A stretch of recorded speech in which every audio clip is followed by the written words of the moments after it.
Please please please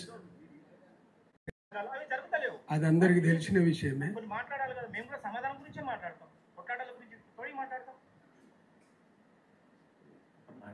వినండి అన్న, వినండి, అందరు మాట్లాడి ఏం మాట్లాడితే ఏమన్నా తప్పు మాట్లాడుతున్నా, మరి అందరు మాట్లాడుతున్నారు. నేను కూడా సమాధానం అందరు మాట్లాడితే సమయం సరిపోదు కాబట్టి ఒక మంచి కొరకు మాట్లాడతాను. Please please please.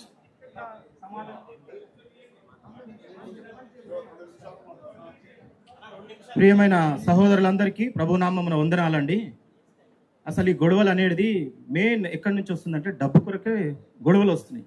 ఈ డబ్బు ఎప్పుడైతే చర్చిలో స్టోరేజ్ అవుతుందో దయ్యం వచ్చి దాని మీద కూర్చొని అందరి మైండ్ పాడు చేస్తుంది. కాబట్టి అందరు ఏం చేస్తారు అంటే నేను దాపెట్టినా, నేను నీతిమంతుని, నేను గొప్పవాడిని, నేను సేవ చేసిన, బక్సింగ్ అంకులు ఏలు పట్టుకొని నడిచిన అని చెప్పుకుంటారు. కానీ ఎవడన్నా కొత్త ఎస్టాబ్లిష్మెంట్ చేసిండా ఈ ప్రోన్ గురించి? ఎవరన్నా స్థలాలు ఉన్నారా? ఈ పక్కకు 3.5 కోట్లకు స్థలం ఉండే, అది ఉన్నారా? 3.5 కోట్లు కాదు, 4 కోట్లు బుక్ రూమ్ పైసా ఇమ్మీడియట్లీ డ్రా చేసి బర్బాద్ చేసారు మందిరాన్ని. చాలా మంది భోజనానికి వస్తారు, అప్పుడప్పుడు మన సంఘస్థులు భోజనం పెట్టకుండా లేపి ఎలగొట్టేసారు ఆఫీసులకించి, ఏది కిచెన్లకించి స్లిప్పులు రాసిస్తారు. అన్య దేవతల చర్చి అక్కడ గుళ్ళ దగ్గర భోజనం పెడుతున్నారు ఫ్రీగా. మన పవిత్ర స్థలంలో భోజనం దొరకలేదంటే ఎంత హీనమైంది. గేట్ కాడికి చెలగొడుతున్నారు.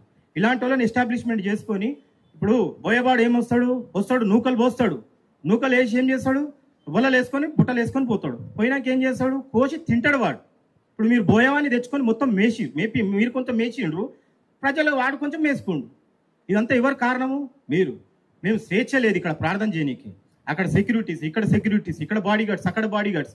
ఈ డిసిప్లిన్ లేని కార్యాలు అన్నీ జరిగినాయి ఇక్కడ. ఒకడు గేట్ కార్డ్ ఉంటాడు, వాడి నోట్ల గుట్కా ఉంటుంది, వాడి నోట్ల గుట్కా ఉంటుంది. ఈ పవిత్ర స్థలంలో ఇలాంటి వాళ్ళు ఉండొచ్చా? ఇంత భయంకరమైన స్థితి మందిరం ఈ స్థాయికి వచ్చింది. ఎవరు పట్టించుకుంటలేరు. మేము సమాధానం, మీరు సమాధానం పడండి, వద్దంటలేము. కానీ మందిరంను శుభ్రపరచండి. నీకు మందిరం శుభ్రపరచడం ఇష్టం లేదా అన్న?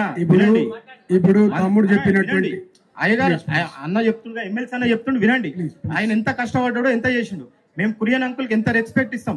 ప్రతిదీ కురియన్ అంకుల్ అంటే అంటే వీళ్ళందరూ ఇష్టమా నీకు? సమాధానం. ఇప్పుడు మనం అందరం సమాధానం పడ్డాక ఎప్పుడైతే చర్చిలో డబ్బున్నా గానీ, ఆస్తులున్నా గానీ ఇమ్మీడియట్లీ సేవకు, సువార్తకు, వ్యాన్లకు, పరిచర్యకు వాడాలి. అది స్టోరేజ్ చేస్తే దొంగ వచ్చి ఇట్లనే ఎత్తుకుపోతాడు. అందరికి తెలుసు. అవన్నీ కాకుండా ఇబ్బంది పెడితే, దుఃఖ పెడితే క్షమించాలి. అంకుల్, కురియన్ అంకుల్ ను నేను ఎంతో ప్రేమిస్తా. నా ప్రతి ఏమంటారు ఇల్లు గృహప్రవేశిన అంకుల్ ఎన్నోసార్లు సమాధానం కొరకు డేవిడ్ మాట్లాడంటే ఇప్పుడు రాలేరు ఇద్దరు ముగ్గురు. దాని బాధ్యత ఎవరు? అంకుల్దా బాధ్యత? అంకుల్ది కాదు కదా. ఎప్పటి సందో చెప్పిండు, వాళ్ళు వస్తలేరు, డేవిడ్ వచ్చి సమాధానం పడతాం, మనం రెడీగా ఉంది.